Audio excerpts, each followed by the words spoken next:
Pemirsa, kapal motor El Hasan tenggelam di kolam pelabuhan laut Lembata, Nusa Tenggara Timur.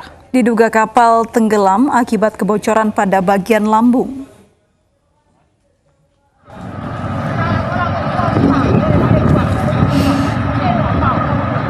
Hingga siang tadi, ABK kapal motor El Hasan masih berupaya mengevakuasi sejumlah barang yang bisa diselamatkan dari dalam kapal. Meski tidak ada korban jiwa, namun sebagian besar barang bawaan penumpang ikut tenggelam bersama sebagian badan kapal. Tenggelamnya kapal El Hasan cukup mengganggu arus lalu lintas di Pelabuhan Laut Lewo Leba, Lembata, Nusa Tenggara Timur.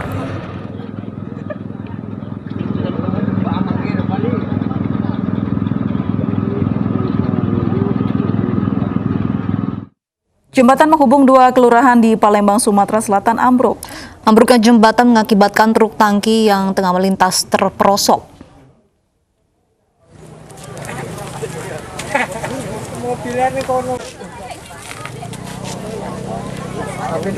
Ambruknya jembatan bermula saat truk tangki tengah melintas di atas jembatan, namun tiba-tiba jembatan penghubung dua kelurahan di Kecamatan Sukarami, Palembang, Sumatera Selatan ini ambruk pada kedua sisi sehingga membuat badan jembatan patah. Tidak ada korban jiwa dalam kejadian ini, namun ambruknya jembatan mengakibatkan jalur penghubung antara dua kelurahan lumpuh total. Hingga saat ini pemerintah serta instansi terkait masih berusaha untuk mengevakuasi truk yang terperosok. Kejadian ini diduga terjadi akibat jembatan tidak mampu menahan beban kendaraan serta kondisi jembatan yang sudah tua.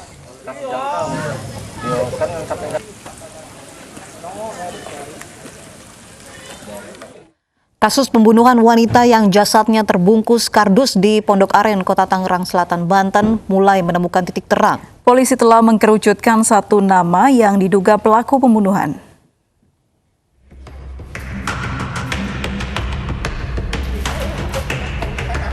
Garis polisi masih terpasang di rumah kontrakan lokasi penemuan jasad wanita dalam kardus di Kampung Kebantenan, Pondok Aren, Kota Tangerang Selatan. Polisi pun telah memeriksa 3 orang saksi, yakni tetangga sekitar dan keluarga korban. Polisi telah mengerucutkan satu nama yang diduga pelaku pembunuhan. Warga sekitar tidak mengenal korban karena korban merupakan tamu dari rumah kontrakan yang ditinggali oleh pria berinisial NZ. Dia ngontrak di sini, yang aku tahu dari yang punya kontrakan itu udah 3 tahun lebih. Nggak ada, sepi-sepi aja. Wanita berinisial HY ditemukan tewas dalam kardus di dalam kamar kontrakan milik pria berinisial NZ. Korban diketahui berada di dalam kontrakan NZ sejak Sabtu pekan lalu dan tidak pernah keluar kamar. Warga yang mencium bau menyengat dari dalam kamar akhirnya curiga dan menemukan jasad HY di dalam sebuah kardus. Petugas mengamankan sejumlah barang bukti, yaitu kardus yang menutupi korban serta beberapa benda tajam. Sementara jasad HY dibawa ke RSUD Tangerang untuk diautopsi dan mengetahui penyebab kematiannya. Dari Tangerang Selatan, Nunung Purnomo, iNews melaporkan. Penemuan jasad perempuan dalam kardus juga pernah terjadi di Lidah Kulon, Surabaya, Jawa Timur. Korban merupakan terapis pijat yang dibunuh pelanggannya yang tidak mampu membayar jasa korban.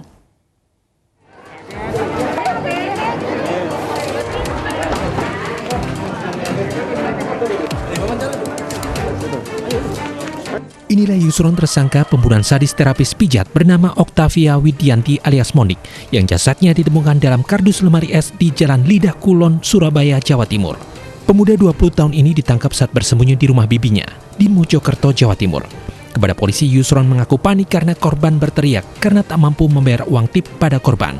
Sebelumnya pelaku setuju membayar jasa pijat sebesar Rp950.000. Polisi menyita barang bukti, di antaranya kardus yang digunakan untuk menyembunyikan jasad, kompor gas portable, pisau, dan alat kontrasepsi. Tersangka dijerat pasal pembunuhan dengan ancaman hukuman 15 tahun penjara. Kasus ini berawal saat seorang perempuan muda ditemukan tewas dalam kardus lemari es bekas di salah satu rumah di kawasan Jalan Lidah Kulon, Surabaya, Jawa Timur. Korban ditemukan dengan kondisi luka sayatan di leher dan tangan, serta kaki kanan yang terbakar.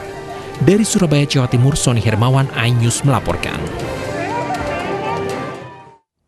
Polisi masih mendalami keterangan pelaku pembunuhan ibu kandungnya di Temanggung, Jawa Tengah. Dalam pemeriksaan, keterangan pelaku kerap berubah-ubah.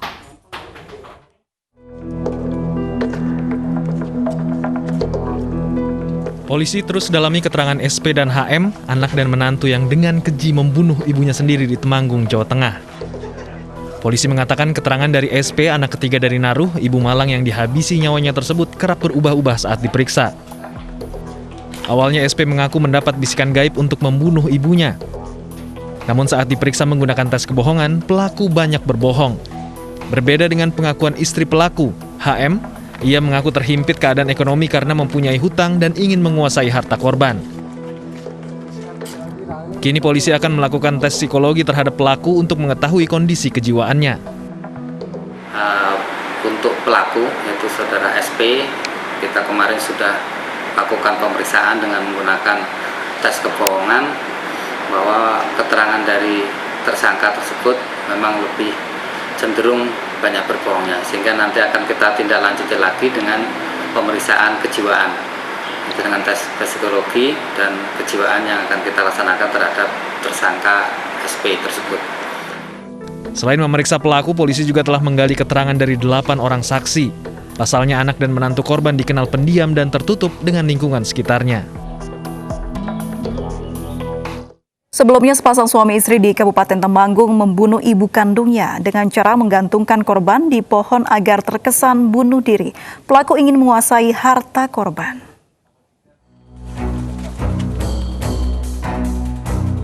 Di pohon inilah jenazah Naruh, nenek 76 tahun warga Dusun Jekerto, Kabupaten Temanggung, Jawa Tengah, tergantung dengan seutas tali. Awalnya keluarga yang menemukan jenazah tersebut mengira nenek itu tewas akibat bunuh diri. Namun keluarga mengaku tak pernah melihat korban berselisih dengan pihak manapun atau memiliki masalah yang pelik hingga memilih gantung diri. Tidak ada. Tidak ada sama sekali? Tidak ada. Tapi waktu dulu sih saya ada lah, cekcok sedikit rumah tangga ada. Cuman waktu sebelum kejadian mungkin sore hari atau apa itu kayaknya nggak ada. Nggak ada. Polisi yang mendapat laporan warga langsung lakukan olah TKP. Dari hasil autopsi, polisi menyimpulkan Naruh bukan bunuh diri, melainkan dibunuh. Namun siapa sangka setelah didalami, nyawa Naruh ternyata hilang di tangan anak kandung dan menantunya sendiri. Polisi pun langsung menetapkan keduanya sebagai tersangka pembunuhan. Dari keterangan, pelaku tega membunuh ibu kandungnya sendiri lantaran masalah ekonomi, ingin menguasai harta korban. Kalau dari keterangan saudara SP ini bahwa dia mendapatkan bisikan untuk membunuh ibunya. Namun tersangka HM mengatakan bahwa itu ada motif ekonomi. Sehingga kita masih dalami motif yang sebenarnya yang membuat para pelaku ini sampai tega membunuh orang tuanya sendiri. Anak korban SP, pelaku pembunuhan ibu kandungnya sendiri, membunuh ibunya menggunakan tongkat saat ibunya sedang tidur. Setelah menghabisi nyawa ibunya, kemudian pelaku dan istrinya membawa korban ke halaman rumah. Kedua pelaku kemudian menggantung jenazah korban ke pohon rambutan agar terkesan gantung diri.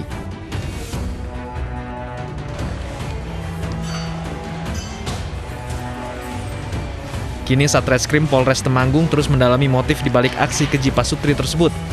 Kedua pelaku dijerat pasal berlapis dengan ancaman hukuman 15 tahun penjara. Di Medan, Sumatera Utara, hanya karena tidak dipinjamkan becak motor, seorang anak tega menganiaya ayah kandungnya hingga meninggal dunia. Pelaku yang kabur usai kejadian kini dalam pengejaran polisi.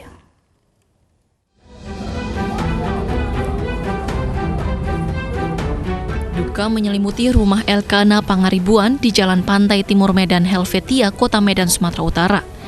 Bapak 65 tahun ini meninggal dunia usai dianiaya oleh anak kandungnya sendiri, Edwin Pangaribuan. Pihak keluarga tidak menyangka jika anak ketiga yang berusia 27 tahun tersebut tega menganiaya ayahnya hanya karena masalah sepele. Insiden ini berawal saat pelaku marah karena korban tidak meminjamkan becak motor dengan mencabut salah satu rodanya. Keduanya kemudian terlibat cekcok yang berujung dengan dianiayanya korban hingga terjatuh tidak sadarkan diri. Keluarga dan warga yang melihat kejadian ini langsung menolong korban sementara pelaku melarikan diri. Namun korban meninggal dunia saat dilarikan ke klinik. Bapaknya marah-marah dia. Rupanya datang bapak ini tiba-tiba. Dipukul dia. Berantem orang ting tadi. Saya pisahkan, masih sempat saya pisahkan. Aparat Polsek Medan Helvetia yang datang ke lokasi sudah menggelar olah tempat kejadian perkara dan kini memburu pelaku. Untuk motif kita masih lakukan penyelidikan. Yang jelas ini kita kenakan 351 ayat 3 sesuai dengan undang-undang yang sudah ada. Jasad korban dibawa ke Rumah Sakit Bayangkara, Kota Medan untuk diautopsi sebelum nantinya diserahkan ke keluarga untuk dimakamkan.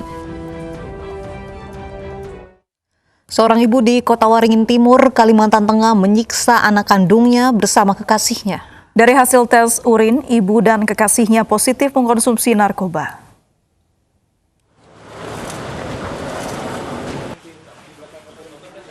Seorang ibu di Kota Waringin Timur, Kalimantan Tengah menyiksa anak kandungnya sendiri yang masih berusia 6 tahun. Penyiksaan dilakukan tersangka bersama kekasihnya. Korban kerap dianiaya hingga tulang tangan kirinya patah. Berdasarkan hasil tes urin, kedua tersangka positif mengkonsumsi narkoba jenis sabu. Keduanya kerap menggunakan barang haram bersama-sama, sehingga emosi mereka tak terkontrol. Jadi boleh dikatakan kalau sudah terpengaruh narkoba, akalnya sudah tidak sehat lagi. Sehingga anak sendiri pun dia siksa. Dari hasil pemeriksaan kami terjadi mulai tanggal 17 Agustus, 19 Agustus, dan 21 Agustus. 3 kali penyiksaan yang dialami oleh Ananda Lela ini. Sebelumnya kedua pasangan yang belum menikah ini namun tinggal satu atap ditangkap polisi saat berupaya kabur di Palangkaraya, Kalimantan Tengah. Kini kedua tersangka mendekam di tahanan untuk diperiksa lebih lanjut. Dari Kota Waringin Timur, Kalimantan Tengah, Nurmansyah, iNews melaporkan. Pelempar bom Molotov ke kantor DPC PDI Perjuangan ditangkap polisi. Informasi selengkapnya sesaat lagi, tetaplah bersama kami di iNews Sore.